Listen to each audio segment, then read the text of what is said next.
Olá, meu nome é Thiago Oliveira, eu sou bailarino, diretor, coreógrafo, trabalho à margem. Vou falar um pouco sobre esse projeto, vou falar um pouco sobre a minha carreira, sobre a nossa carreira, né? Meu início de carreira ele vai começar num projeto social da Deborah Coker, onde eu comecei a me especializar em dança. Foi toda uma construção como diretor já, como bailarino e coreógrafo, porque tinha essa especificidade. Então eu tive o prazer e o privilégio de participar desse projeto social, que esse sempre foi o meu olhar enquanto diretor, enquanto as coisas que eu faço artisticamente. Por isso que eu estou falando da minha trajetória, porque o projeto à margem ele faz parte da minha trajetória enquanto artista e diretor de dança.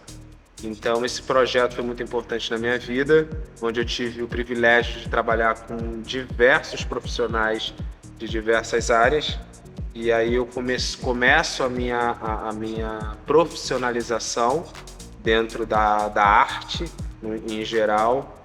E logo em seguida eu já começo a dançar na companhia jovem que ela tinha, onde eu tive o privilégio de viajar para a França e viajar por muitos lugares do Brasil.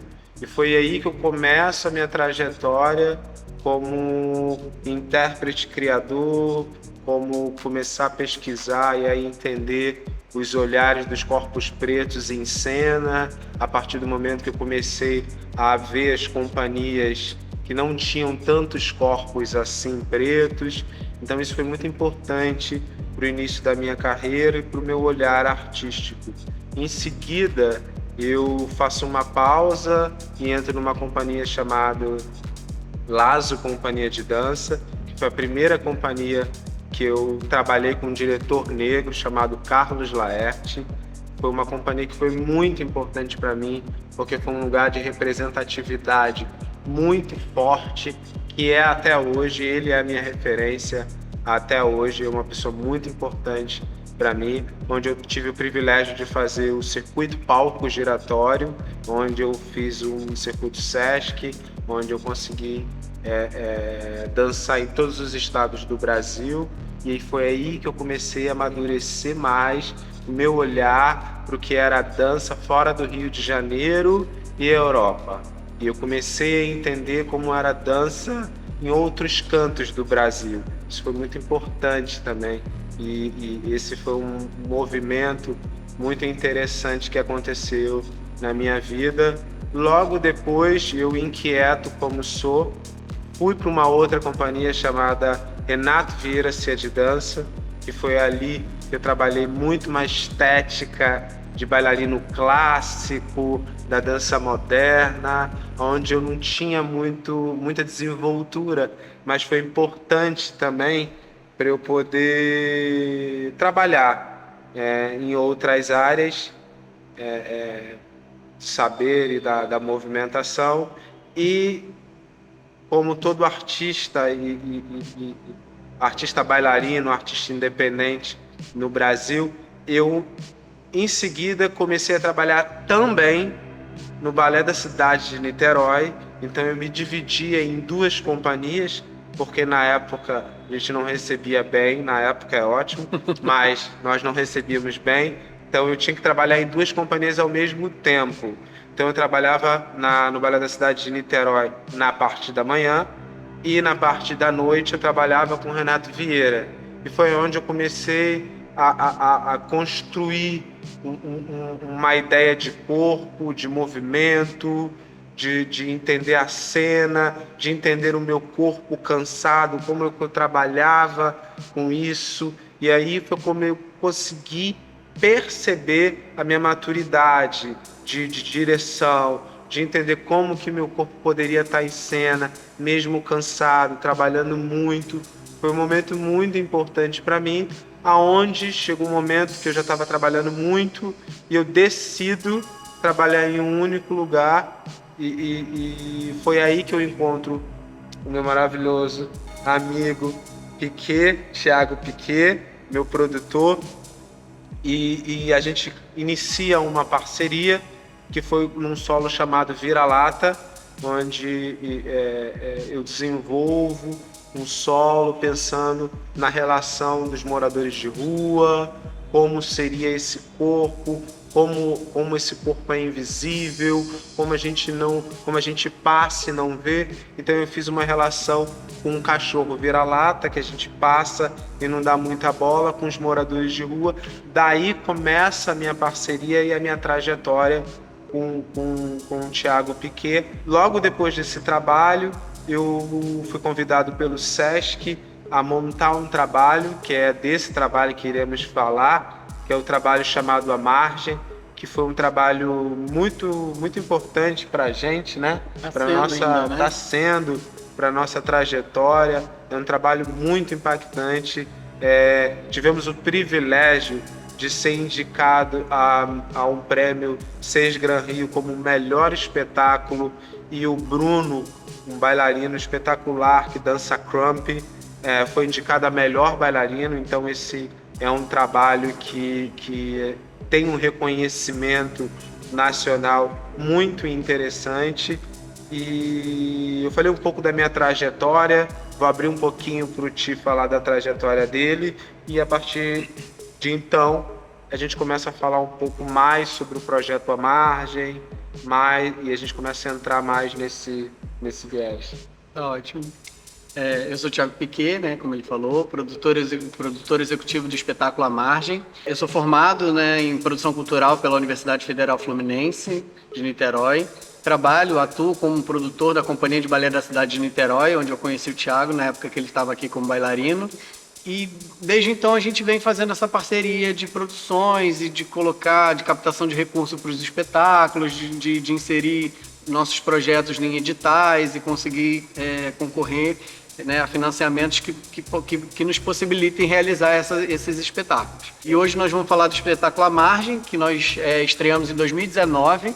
Né? Esse prêmio do qual o Thiago falou foi o segundo prêmio Sérgio Gran Rio, que a gente também foi indicado lá em 2019. Nós já fizemos a circulação do espetáculo À Margem por diversas cidades brasileiras, já participamos de festivais como convidado, Festival de Manaus, a gente já foi para a Virada Cultural de São Paulo, e a gente ganhou um prêmio muito importante, que foi o Retomada Cultural da Secretaria Estadual de Cultura e Economia Criativa do Estado do Rio de Janeiro. Né?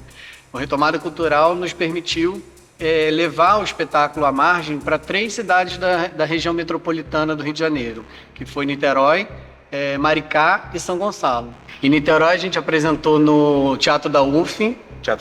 Isso. Em São Gonçalo a gente apresentou no Centro Cultural Espaço Senarte, e em Maricá no Céu das Artes. Então, assim, foi muito grandioso e muito importante para a nossa trajetória complementar a circulação de várias outras cidades que a gente vinha fazendo, ter o prêmio da Retomada Cultural para concluir mais essa circulação.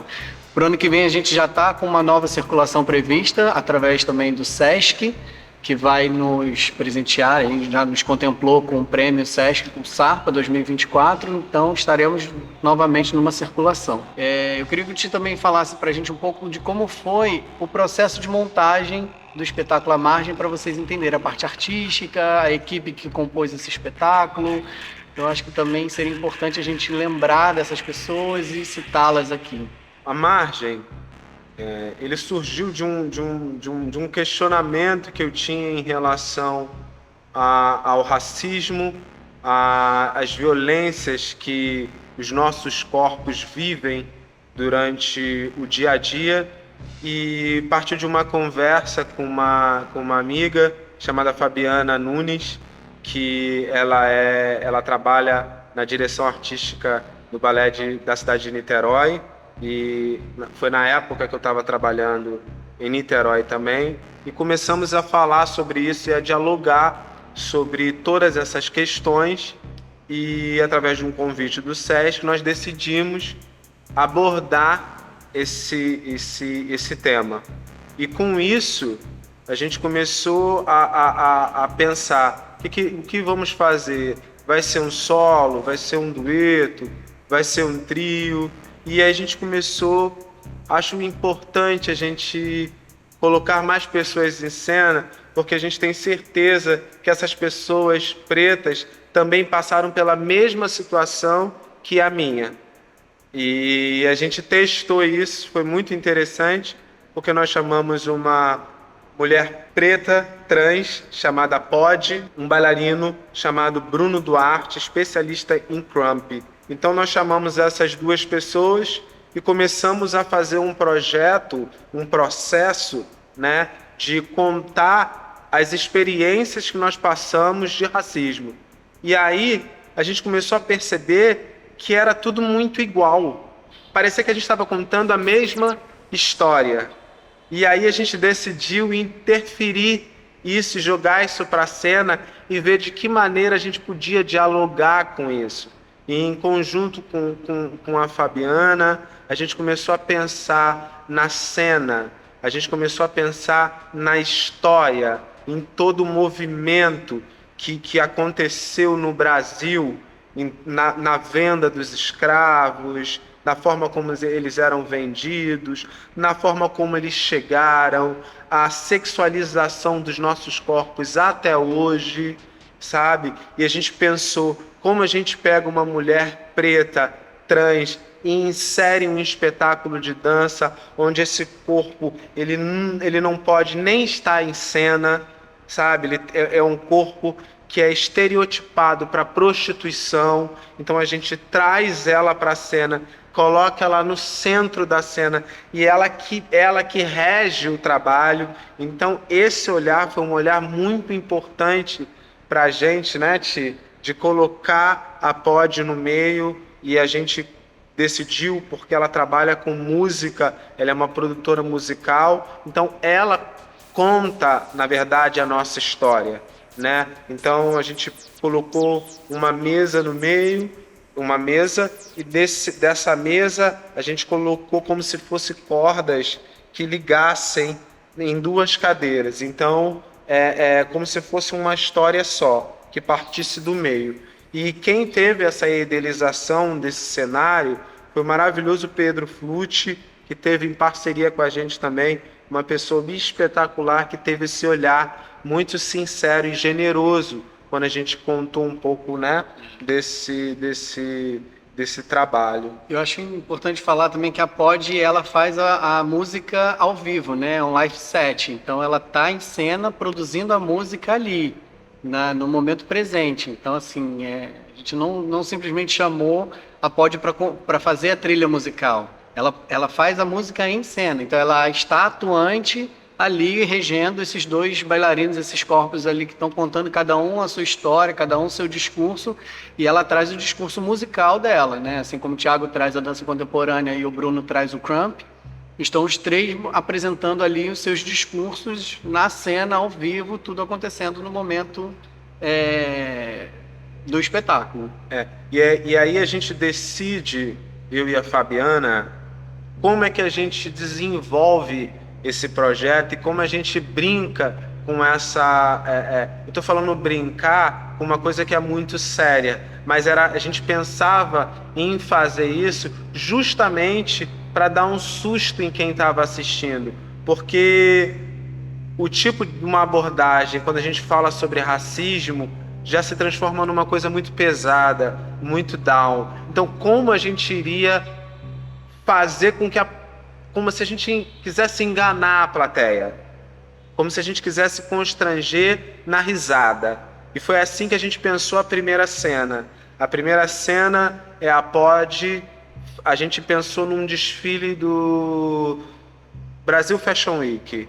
E ela dita: olha, esse aqui é o Thiago e eu vou lá e desfilo, esse aqui é o Bruno e o Bruno desfila, e ela começa a dialogar sobre os nossos corpos de forma sensual, de forma, olha como é que esse negro é bonito, olha o tamanho da mão dele. Objetificar de alguma forma, os nossos corpos, mas é de uma forma para que mexa com a plateia, para que mexa com a sexualidade da plateia, mas no fundo nós estamos falando da venda dos escravizados.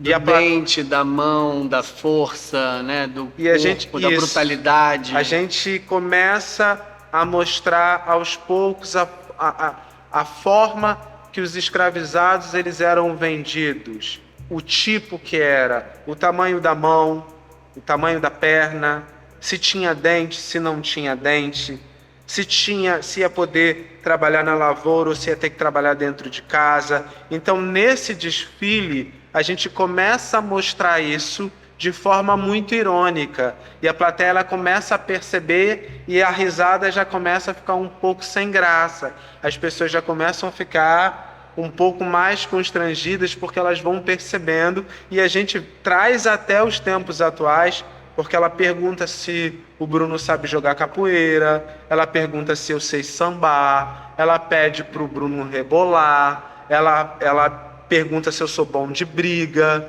trazendo a relação da segurança do negro, que só pode, quando ele usa a terno, ele só pode ser um segurança de supermercado, de um shopping center. Então a gente usa essas referências de forma muito lúdica, com uma música animada, com uma música eletrônica, mas na verdade a gente está fazendo uma crítica à forma como o sistema sempre nos olhou. Né? E paralelamente, né, na verdade, de uma maneira transversal, a POD, ao mesmo tempo que ela está fazendo essa venda de escravos, ela relata uma situação pela qual ela passou, que foi de uma abordagem policial, quando ela tinha 12 anos. Né? Então, assim, tudo está ali, às claras, entendeu? Você vai vendo, você ao mesmo tempo que você ri, ao mesmo tempo você se impacta, aí você peraí, isso era para rir, isso não era para rir, então, assim, coloca a plateia numa situação de catarse, né? Que cena é essa que está acontecendo? E aí essa já começa, é assim que começa o espetáculo, né? Já colocando a plateia no seu devido lugar. Eu acho é uma ironia muito fina, como falou a Adriana Pavlova numa crítica dela, é uma ironia muito fina que a gente já dá o start do espetáculo. E em seguida, essa cena que a gente já ambientaliza a plateia, porque a gente mostra para a plateia que nós enganamos quem estava assistindo, aí a gente começa a contar mesmo o que acontecia nas nossas vidas, né? Os nossos discursos. Então, o Bruno, ele desenvolve um solo que ele vai falar sobre todo o processo que ele viveu de violência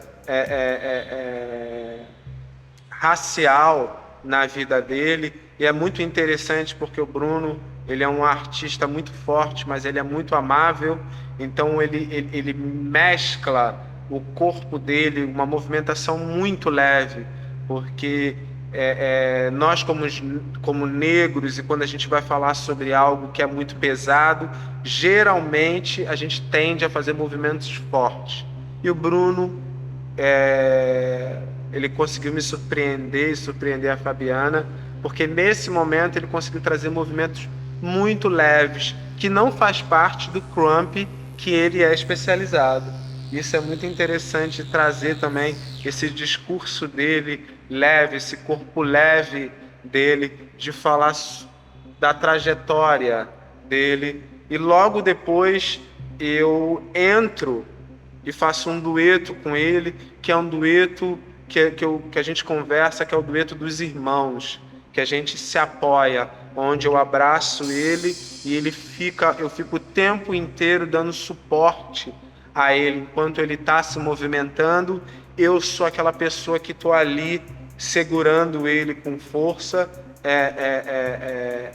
e dando um suporte a ele. Então a gente vai fazendo toda essa trajetória de suporte, que é um suporte que nos falta muito dentro da favela, que é um suporte masculino, porque geralmente quem cuida das pessoas e dos homens da favela, das mulheres, são as mulheres, são as mães, porque geralmente os pais abandonam. Então eu trouxe essa representatividade masculina para brincar com essa falta de uma paternidade. É curioso também, tem muita gente, a gente promove alguns bate-papos, né, ao final dos espetáculos, e muita gente fica nessa dúvida da relação, se é uma relação de amizade, de irmandade, ou até mesmo de relacionamento amoroso, de um casal gay, alguma coisa assim. E aí eu queria citar uma cena que aconteceu, o Pete, né, o Alex Pete é um outro componente que substitui o Thiago nos dias que ele não pôde fazer, E o Pete, na hora dos ensaios, ele tinha dificuldade de ter essa relação. E ele comenta isso, essa dificuldade que ele teve em conseguir fazer essa cena de maneira tão amigável, porque ele não teve essa referência. Então, o relato do Pete, quando ele conta a dificuldade dele, explana exatamente o que a cena propõe, né? É essa ausência de aproximação, de afeto entre dois homens pretos. Ele expõe isso, ele fala, foi difícil para mim no ensaio abraçar, beijar, ficar agarrado com outro homem preto, né? E a gente pensou isso de forma muito proposital, porque como vou citar a Adriana Pavlova, que foi uma crítica que a gente recebeu do jornal o Globo, eu sempre tento ser irônico e trazer uma ironia fina, não numa questão de um enfrentamento, mas para fazer com que você repense os lugares, repense a sua forma de olhar. Então, essa relação do afeto, que foi uma fala do Bruno para mim, e é onde eu pensei muito e a gente começou a trabalhar muito essa relação do afeto, do ajudar um ao outro em cena. E isso é muito interessante porque chocou muito a plateia e na minha cabeça não iria chocar tanto. Foi uma surpresa para mim, porque ver duas pessoas pretas se cuidando, obviamente, com uma mulher trans atrás, cuidando da gente também, com a parte musical, porque o discurso dela é um discurso musical, então é muito potente, porque ela tem muita potência no que ela faz. São 3 imagens que não são muito... As pessoas não estão muito acostumadas a ter afeto, a sentirem afeto. Então, logo depois dessa questão do afeto, tem uma cena que eu gosto muito, que é a cena que a gente fica se abraçando e a gente fica trocando de braço um tempo, desesperadamente. E eu lembro que a gente montou essa cena que eram os abraços que a gente queria ter dado nas pessoas que partiram na nossa vida.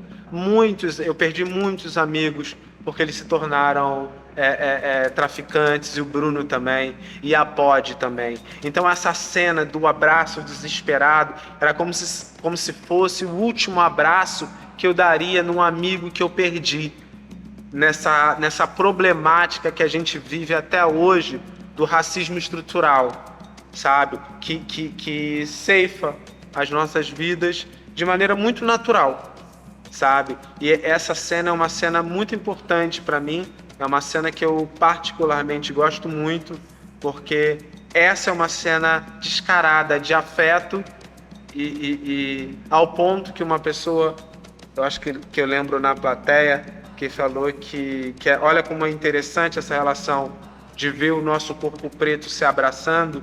Eu lembro que teve uma pessoa na plateia que falou que toda a plateia sentia tesão na gente, você lembra disso?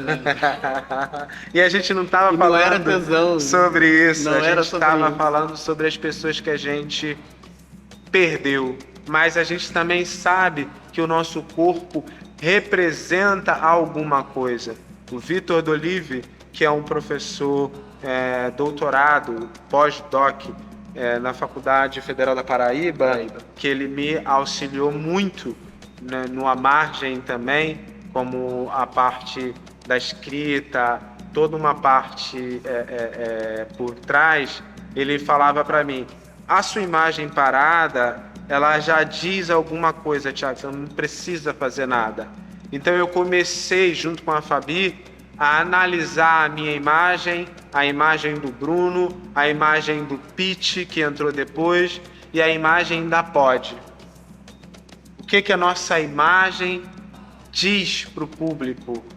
Porque independente daquilo que a gente, às vezes, tente falar, o público ele vai enxergar de uma outra maneira só pelo fato, não sei, de eu estar sem camisa.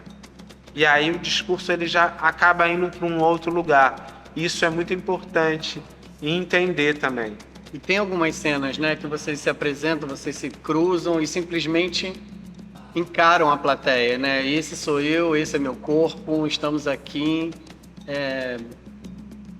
para nos apresentar para vocês, né? Então tem esses momentos só de faça o seu relato através dessa imagem que você está vendo. E depois dessa cena de afeto que a gente tem, eu esqueci também de falar, o Ti fazendo doutorado, uma pessoa extremamente estudada. Eu também faço faculdade de História, estou no meu quarto período, estou no meu quarto período da faculdade de História. E eu volto, depois dessa cena de afeto, depois de toda essa questão, eu volto para nossa ancestralidade. Eu volto porque não tem como a gente falar de futuro, de uma projeção de um futuro melhor, sem pensar no passado. Então eu fiz todo um trabalho onde eu fui diversas vezes em um terreiro no Meia, que eu fui lá e fiz um trabalho realmente de campo com o Preto Velho. Eu ia nos dias de Preto Velho, eu assistia, eu participava, eu pedi permissão para entender a movimentação de uma entidade que eu tenho certeza que é o nosso mote, que é a nossa força, que é o que leva, né? Claro que cada um tem sua crença, mas é o que leva ao meu trabalho. E eu fiz esse trabalho de campo e foi muito importante, porque dessa troca de afeto eu falei, agora eu tenho que falar da ancestralidade. Agora eu vou trazer a ancestralidade. E aonde desse afeto, dessa nossa forma de mostrar como o nosso corpo é afetuoso, como nós podemos ser afetuosos, vamos voltar para a nossa ancestralidade. E aí que pega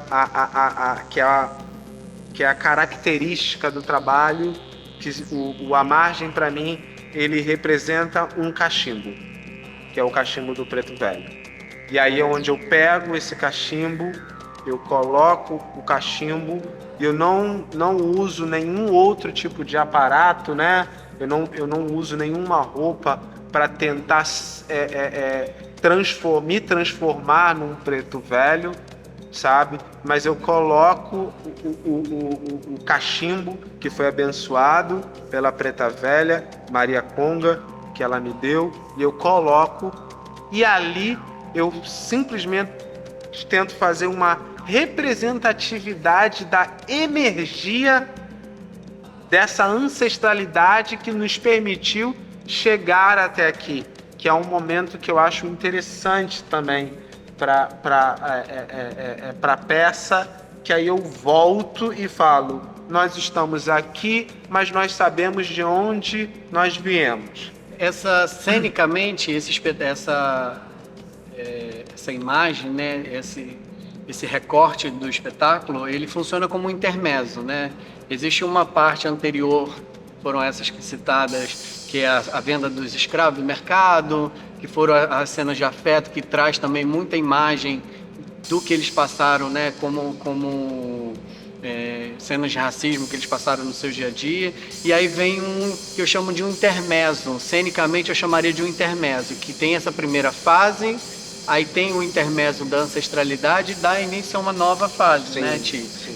Eu vejo muito, quem assistiu ou quem for assistir vai entender o que eu estou falando, que existem como se fossem duas etapas. Então, dessa primeira etapa que a gente já acabou de falar, vem o intermezzo, que seria essa cena do Preto Velho, para dar início a uma nova fase, com mais vigor. E aí continua com essa cena. E mais inquieto, do jeito que eu sou, irônico, brincalhão, eu falei, eu vou usar também da ancestralidade, porque, como eu vou parafrasear o MV Bill, que falou esses dias em um programa, ser preto hoje e cantar hip hop hoje é fácil. Então eu entendi lá atrás, naquela época que eu estava montando essa cena do Preto Velho. No final, o Bruno pega... Eu falei, Bruno, pegue um pó branco, que a gente pegou o talco, e taca em mim, e é onde eu fico parado, fumando o cachimbo, e ele fica atacando o pó branco em mim o tempo inteiro, e a pod fica gritando atrás e fazendo um barulho atrás, que é para simplesmente dizer: hoje é muito fácil você dizer que você é macumbeiro, porque não dá mais cadeia você dizer que você é macumbeiro, não dá mais cadeia você dizer que você é sambista, não dá mais cadeia você dizer que você faz parte do hip hop, e não dá mais cadeia você dizer que você é funkeiro.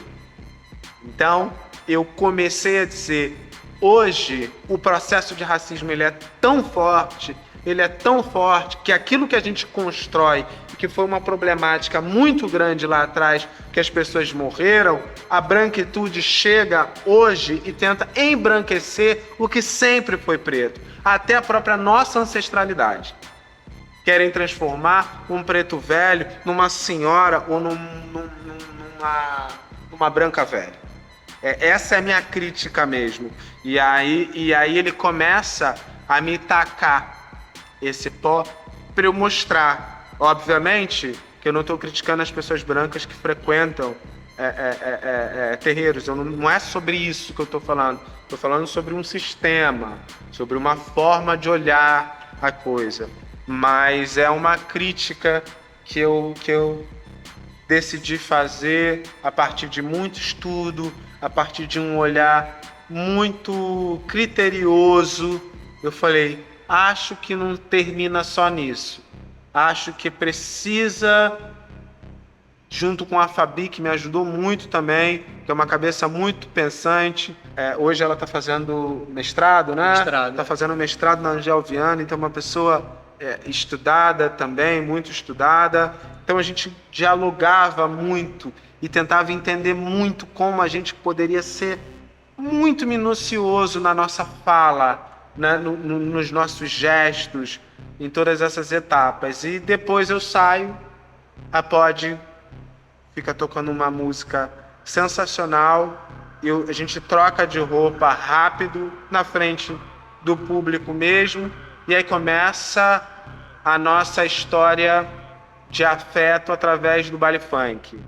E aí nós damos início à segunda parte do espetáculo, que é completamente diferente da primeira, né? A primeira a gente vai abordar casos mais densos do racismo, onde a gente vai fazer uma identificação de uma pessoa preta que está na plateia e que se identifique com que aquilo que já tenha vivenciado, aquilo que nós vivenciamos. Isso não significa que na segunda parte isso também não vai acontecer, mas na segunda parte a gente pensou em fazer uma brincadeira, uma comemoração, porque independente de todo o movimento que é feito até hoje para tentar nos frear, nós continuamos em festa, porque o meu povo ele se comunica em festa.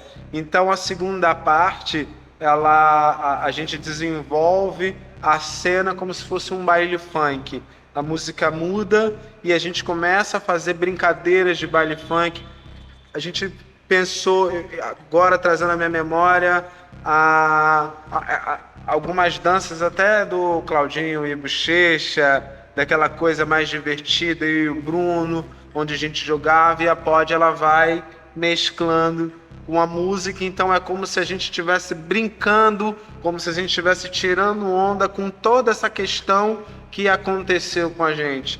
Não em relação a uma questão de que a gente nós vencemos o racismo. Não é isso, mas é uma brincadeira de dizer que nós vamos continuar com muita felicidade, sabe? E esse jogo, é um jogo coreográfico mais rápido, mais divertido, onde a gente fica brincando, onde a gente usa da sensualidade mesmo, onde a gente troca de roupa, onde a roupa fica mais interessante, mais viva, porque no início nós estamos com uma roupa preta e depois eu fico com uma camisa branca, com os desenhos maravilhosos que a Ju fez. A Ju Barbosa confeccionou uma camisa lindíssima para mim também. Então a gente começa a fazer essa ideia do funk e na verdade a gente termina junto com a Pod vem para a cena, dança com a gente também, e a gente termina num trenzinho de baile funk, fazendo um trenzinho e depois a gente simplesmente dialoga com a plateia sem nenhum tipo de término. É como se fosse uma festa onde a gente deixa a atmosfera um pouco mais leve, né, Ti? E é sobre isso que a gente pensou para esse trabalho, assim. Ele conclui para cima, né? Ele conclui de uma forma, de uma maneira alegre e divertida, como a gente tem vivido, né? Apesar dos pesares, é com alegria, com força, com determinação que vai ser, a luta vai continuar, mas não vamos abaixar a cabeça por isso, né? E é interessante também falar que esse prêmio que a gente ganhou, né, com os editais, esse mote da segunda parte, aqui, que vai nos dando a força de continuar a nossa arte, de continuar o nosso trabalho, de continuar difundindo a nossa cultura mesmo, mostrando o que nós somos capazes de fazer. Isso é muito importante, assim. Esse é um projeto e esse patrocínio foi muito importante para a gente, está sendo muito importante, porque a gente consegue rodar, a gente consegue amadurecer, a gente consegue entender para que lado e para onde nós vamos agora, sabe? Porque muitas vezes a gente não tem nem o privilégio de seguir. Então, só para retomar, né, a retomada cultural, que foi o prêmio que a gente ganhou, a retomada cultural da Secretaria Estadual de Cultura e Economia Criativa do Rio de Janeiro, que foi o prêmio que nós ganhamos, que está sendo a conclusão desse projeto, né, desse edital, desse patrocínio que nós fomos contemplados. Virão outros, já tiveram muitos, virão outros, então a Margem ele vai continuar. Quem não assistiu, tem o link no canal da Piquet Cultural, o vídeo na íntegra disponível, público para vocês assistirem. Quem já assistiu vai entender um pouco do que viu, né, essa explicação que a gente propôs aqui para vocês, uma conversa, na verdade um relato sobre como foi tanto a parte artística, montagem, quanto a parte de produção. Eu acho que é isso, assim, concluir com um agradecimento imenso, de novo, à Secretaria Estadual de Cultura e Economia Criativa do Rio de Janeiro, por essa premiação, e que vamos continuar. A Margem está aí e vai continuar sendo esse sucesso que está sendo. É isso. Até.